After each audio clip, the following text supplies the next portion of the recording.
नमस्कार मित्रांनो, आपण पाहतात विदर्भ राज 358। रेल्वे उड्डाणपूल जर्जर झाल्याचा अहवाल देऊन गेल्या काही आठवड्यापासून वाहतुकीकरिता उड्डाणपूल बंद करण्यात आला।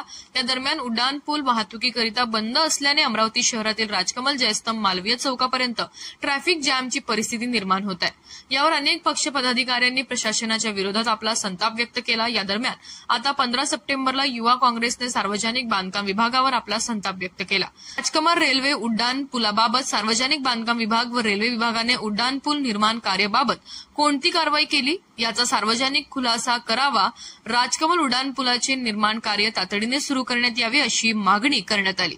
यावर राज्य सरकार, पालकमंत्री, रेल्वे विभाग व सार्वजनिक बांधकाम विभाग उदासीन दिसत आहे असा संताप निवेदनाच्या माध्यमातून व्यक्त केला।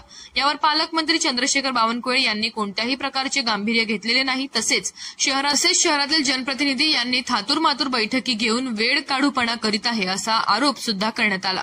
सार्वजनिक बांधकाम विभाग, अमरावती महानगरपालिका व रेल्वे प्रशासनाला राजकमल उड्डाणपूल शिस्त व जर्जर आहे। तसेच सार्वजनिक बांधकाम विभाग, अमरावती महानगरपालिका व रेल्वे प्रशासनाला राजकमल उड्डाणपूल शिकस्त व लाईट व्यवस्था व सौंदर्यीकरण करिता कोट्यवधी रुपये का खर्च करण्यात आला व का असा प्रश्न उपस्थित करण्यात आला। यासाठी सार्वजनिक बांधकाम विभागाच्या कार्यालयावर युवक काँग्रेस धडकले।